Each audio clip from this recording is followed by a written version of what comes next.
Thank you. President Bach, former President Rudenstein, incoming President Faust, members of the Harvard Corporation and the Board of Overseers, members of the faculty, parents, and especially the graduates. I've been waiting more than 30 years to say this. Dad, I always told you I'd come back and get my degree.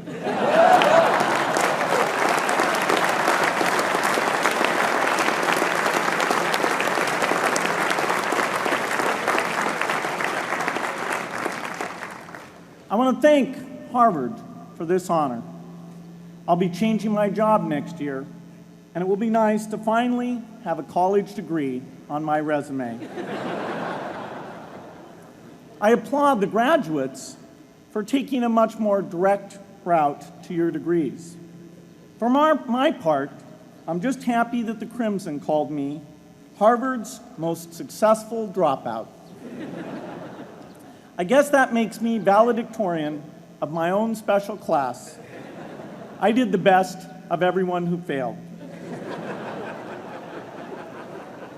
But I also want to be recognized as the guy who got Steve Ballmer to drop out of business school.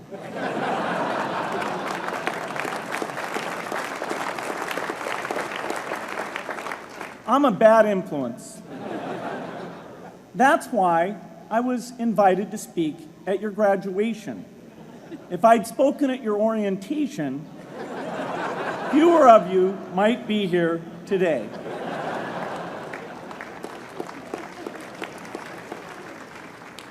Harvard was a phenomenal experience for me. Academic life was fascinating. I used to sit in on lots of classes that I hadn't even signed up for. And dorm life was terrific. I lived up at Radcliffe in Currier House.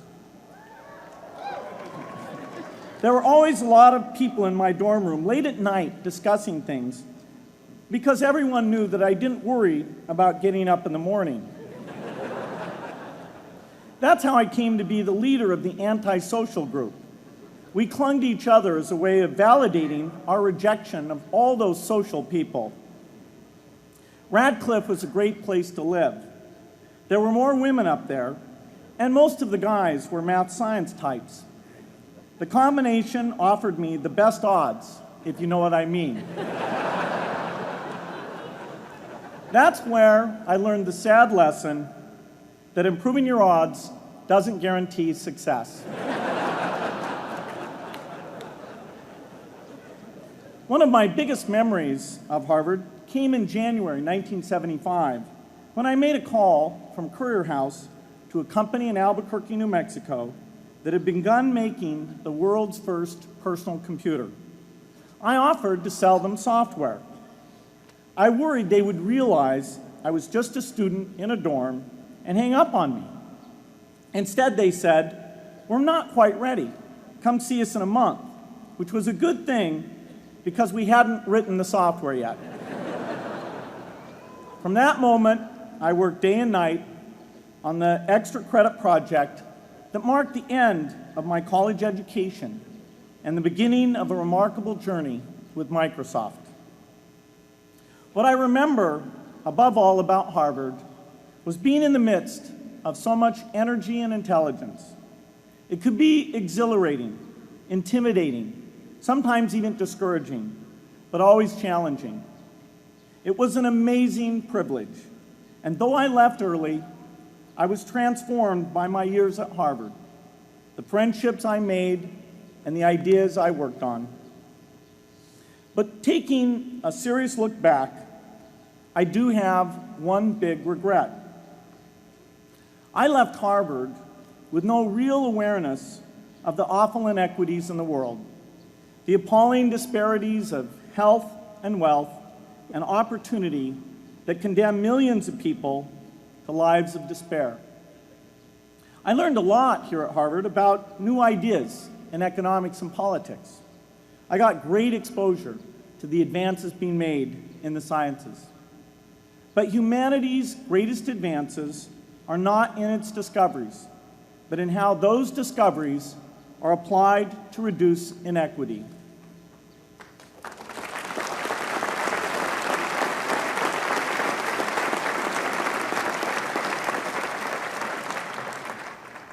Whether through democracy, strong public education, quality health care, or broad economic opportunity, reducing inequity is the highest human achievement. I left campus knowing little about the millions of young people cheated out of educational opportunities here in this country. And I knew nothing about the millions of people living in unspeakable poverty and disease in developing countries. It took me decades to find out. You graduates came to Harvard at a different time.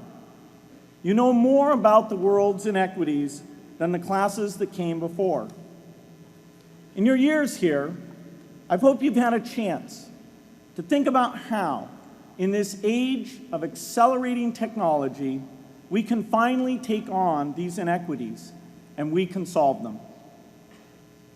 Imagine, just for the sake of discussion, that you had a few hours a week and a few dollars a month to donate to a cause. And you wanted to spend that time and money where it would have the greatest impact in saving and improving lives. Where would you spend it? For Melinda and I, the challenge is the same. How can we do the most good for the greatest number with the resources we have? During our discussions on this question, Melinda and I read an article about the millions of children who are dying every year in poor countries from diseases that we had long ago made harmless in this country: measles, malaria, pneumonia, hepatitis B, yellow fever. One disease that I had never heard of, rotavirus, was killing 500,000 children each year, none of them in the United States. We were shocked. We had assumed that if millions of children were dying and they could be saved, the world would make it a priority to discover and deliver the medicines to save them. But it did not. For under $1, there were interventions that could save lives that just weren't being delivered. If you believe that every life has equal value, it's revolting to learn that some lives are seen as worth saving and others are not. We said to ourselves, this can't be true, but if it is true, it deserves to be the priority of our giving. So we began our work in the same way anyone here would begin it. We asked, how could the world let these children die? The answer is simple and harsh. The market did not reward saving the lives of these children, and governments did not subsidize it. So the children died because their mothers and fathers had no power in the market and no voice in the system. But you and I have both. We can make market forces work better for the poor if we can develop a more creative capitalism. If we can stretch the reach of market forces so that more people can make a profit, or at least earn a living, serving people who are suffering from the great inequities. We can also press governments around the world to spend taxpayer money in ways that better reflect the values of the people who pay the taxes. If we can find approaches that meet the needs of the poor in ways that generate profits for business and votes for politicians, we will have found a sustainable way to reduce inequity in the world. Now, this task is open-ended. It can never be finished. But a conscious effort to answer this challenge can change the world. I'm optimistic that we can do this. But I talk to skeptics who claim there is no hope. They say, inequity has been with us since the beginning and will be with us until the end, because people just don't care. I completely disagree. I believe we have more caring than we know what to do with. All of us here in this yard, at one time or another, have seen human tragedies that broke our heart, and yet we did nothing, not because we didn't care, but because we didn't know what to do. If we had known how to help, we would have acted. The barrier to change is not too little caring. It is too much complexity. To turn caring into action, we need to see a problem, see a solution, and see the impact. But complexity blocks all three steps. Even with the advent of the internet and 24-hour news, it is still a complex enterprise to get people to truly see the problems. When an airplane crashes, officials immediately call a press conference. They promise to investigate, determine the cause, and prevent similar crashes in the future. But if the officials were brutally honest, they would say, of all the people in the world who died today from preventable causes, 0.5% were on this plane. We're determined to do everything possible to solve the problem that took the lives of the 0.5%. The problem is not just the plane crash, but the millions of preventable deaths. We don't read much about these deaths. The media covers what's new, and millions of people dying is nothing new. So it stays in the background where it's easy to ignore. But even when we do see it or read about it, it's difficult to keep our eyes on the problem. It's difficult to look at suffering if the situation is so complex that we don't know how to help. And so we look away. If we can really see a problem, which is the first step, we come to the second step, cutting through the complexity to find a solution. Finding solutions is essential if we want to make the most of our caring. If we have clear and proven answers anytime an organization or individual asks, "How can I help?" then we can get action, and we can make sure that none of the caring in the world is wasted. But complexity makes it hard to mark a path of action for everyone who cares, and makes it hard for their caring to matter. Cutting through complexity to find solutions runs through 4 predictable stages: determine a goal, find the highest impact approach, deliver the technology ideal for that approach, and in the meantime, use the best application of technology you already have, whether it's something sophisticated like a new drug or something simple like a bed net. The AIDS epidemic offers an example. The broad goal, of course, is to end the disease. The highest leverage approach is prevention. The ideal technology would be a vaccine that gives lifelong immunity with a single dose. So governments, drug companies, and foundations are funding vaccine research. But their work is likely to take more than a decade. So in the meantime, we have to work with what we have in hand, and the best prevention approach we have now is getting people to avoid risky behavior. Pursuing that goal starts the 4-step cycle again. This is the pattern. The crucial thing is to never stop thinking and working, and never do what we did with malaria and tuberculosis in the 20th century, which is to surrender to complexity and quit. The final step, after seeing the problem and finding an approach, is to measure the impact of the work and to share that, success or failure, so that others can learn from the efforts. You have to have the statistics, of course. You have to be able to show, for example, that a program is vaccinating millions more children. You have to be able to show, for example, a decline in the number of children dying from the diseases. This is essential not just to improve the program, but also to help draw more investment from business and government. But if you want to inspire people to participate, you have to show more than numbers. You have to convey the human impact of the work so people can feel what saving a life means to the families affected. I remember going to the World Economic Forum some years back and sitting on a global health panel that was discussing ways to save millions of lives. Millions. Think of the thrill if you could save just one person's life, then multiply that by millions. Yet, this was the most boring panel I've ever been on. Ever. So boring, even I couldn't stand it.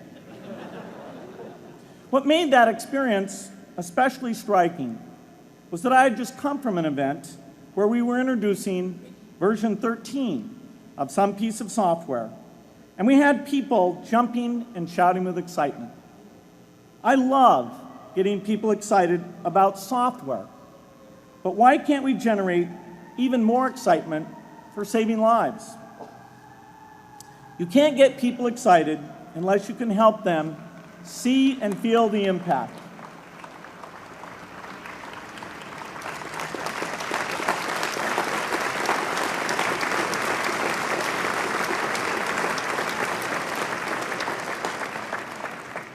The way to do that is another complex question.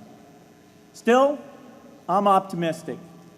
Yes, inequity has been with us forever, but the new tools we have to cut through complexity have not been with us forever. They are new. They can help us make the most of our caring, and that's why the future can be different from the past.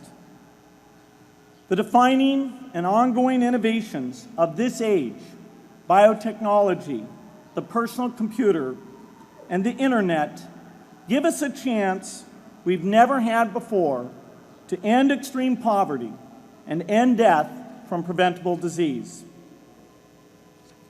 60 years ago, George Marshall came to this commencement, and he announced a plan to assist the nations of post-war Europe. He said, I quote, "I think one difficulty is that the problem is one of such enormous complexity that the very mass of facts presented to the public by press and radio make it exceedingly difficult for the man in the street to reach a clear appraisement of the situation. It is virtually impossible at this distance to grasp at all the real significance of the situation." 30 years after Marshall made his address, which was 30 years ago, as my class graduated without me, technology was emerging that would make the world smaller, more open, more visible, less distant. The emergence of low-cost personal computers gave rise to a powerful network that has transformed opportunities for learning and communicating. The magical thing about this network is not just that it collapses distance and makes everyone your neighbor. It also dramatically increases the number of brilliant minds we can bring in to work together on the same problem. And it scales up the rate of potential innovation to a staggering degree. At the same time, for every person who has access to this technology, 5 people don't. That means many creative minds are left out of this discussion. Smart people with practical intelligence and relevant experience who don't have the technology to hone their talents or contribute their ideas to the world. We need as many people as possible to gain access to this technology because these advances are triggering a revolution in what human beings can do for one another. They are making it possible, not just for national governments, but for universities, corporations, small organizations, and even individuals to see problems, see approaches, and measure the impact of their efforts to address the hunger, poverty, and desperation George Marshall spoke of 60 years ago. Members of the Harvard family, here in the yard is one of the great collections of intellectual talent in the world. For what purpose? There is no question that the faculty, the alumni, the students, and the benefactors of Harvard have used their power to improve the lives of people here and around the world. But can we do more? Can Harvard dedicate its intellect to improving the lives of people who will never even hear its name? Let me make a request of the deans and the professors, the intellectual leaders here at Harvard. As you hire new faculty, award tenure, review curriculum, and determine degree requirements, please ask yourself, should our best minds be more dedicated to solving our biggest problems? Should Harvard encourage its faculty to take on the world's worst inequities?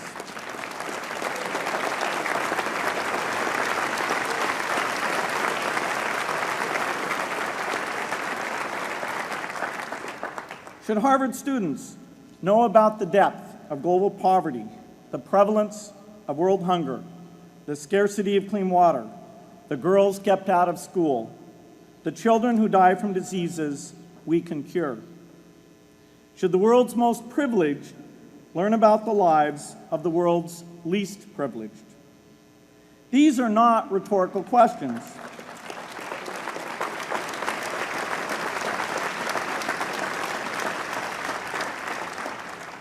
You will answer with your policies.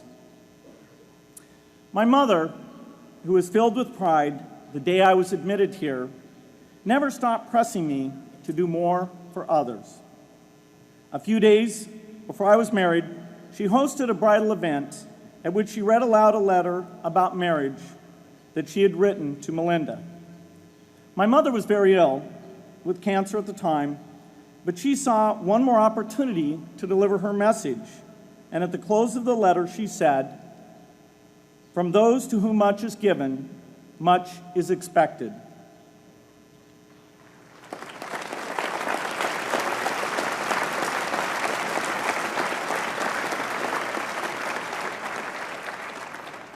When you consider what those of us here in this yard have been given in talent, privilege, and opportunity, there is almost no limit to what the world has a right to expect from us.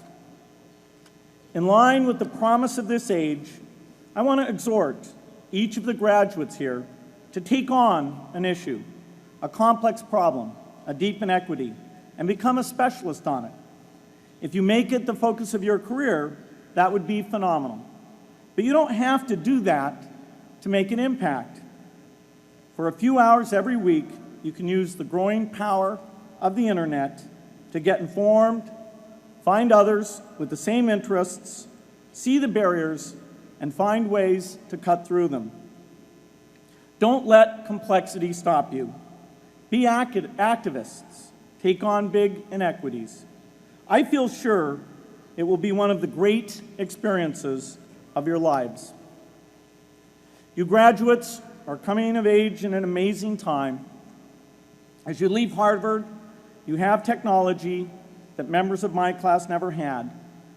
You have awareness of global inequity, which we did not have. And with that awareness, you likely also have an informed conscience that will torment you if you abandon these people whose lives you could change with modest effort. You have more than we had.